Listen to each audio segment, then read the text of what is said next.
Bagaskara dalam bahaya, sementara Aksa dan Amira menikmati kebersamaan mereka.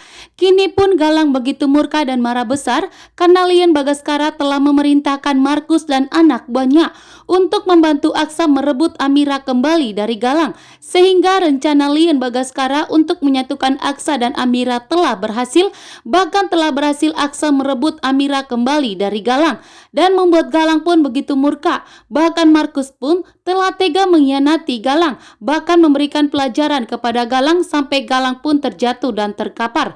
Tentunya Galang pun marah besar kepada Markus dan saat ini Galang tidak bisa menemukan Markus sehingga Galang pun melampiaskannya kepada Lian Bagaskara dan Lian Bagaskara pun tidak bisa membela dirinya, bahkan tidak bisa melawan Galang karena saat ini Lian Bagaskara tubuhnya sangat lemah karena sakit yang telah dideritanya, membuat Lian Bagaskara pun tentunya saat ini begitu melemah. Sementara itu Lian Bagaskara tidak mengetahui bahwa saat ini Galang telah mempunyai rencana licik yang jahat kepada dirinya. Bahkan Galang telah mengumpulkan semua anak buahnya untuk menyuruh agar Lian Bagaskara segera dibuang ke jurang.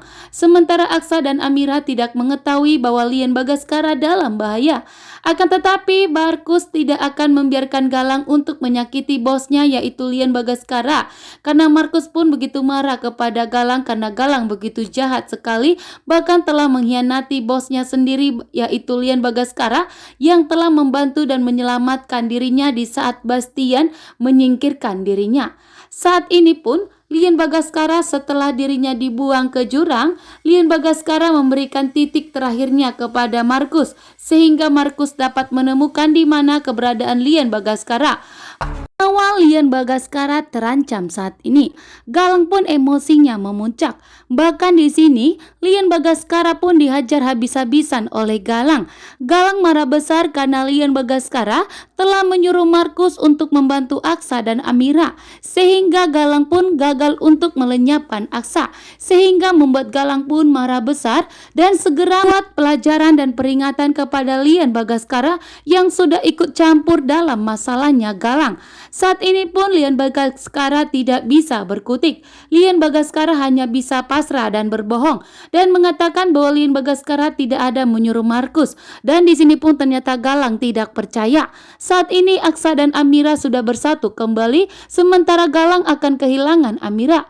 Begitu juga dengan Aksa, Adam dan Jaki yang sudah bertindak saat ini untuk siap melawan Galang, dibantu oleh Markus dan anak buahnya. Bahkan saat ini Markus, Aksa, Adam dan Jaki telah mempunyai senjata yang telah disimpan oleh Lian Bagaskara, sehingga Lian Bagaskara menyuruh Markus untuk memberikan senjata tersebut kepada Aksa, Adam dan Jaki agar mereka bisa melawan anak buahnya Galang. Saat ini pun Aksa, Jaki dan Adam tidak akan membiarkan Galang lagi menang dan saat ini mereka sudah bertindak, bahkan sudah menjalankan aksinya untuk merebut semua harta kekayaan yang telah diambil oleh Galang, bahkan telah mengumpulkan semua bukti yang kuat. Namun ternyata di saat Aksa, Adam dan Jaki Markus bertindak, justru saat ini Lian Bagaskara dalam bahaya. Lian Bagaskara sendirian. Lian Bagaskara pun begitu lemah saat ini, sehingga Lian Bagaskara kesulitan untuk melawan Galang. Di sini Lian Bagaskara hanya bisa berbohong, mengatakan bahwa dirinya tidak ada menyuruh Markus untuk membantu Aksa dan Amira, akan tetapi Galang tidak percaya. Justru membuat Galang semakin murka dan marah besar kepada Lian Bagaskara karena telah berbohong kepada Galang.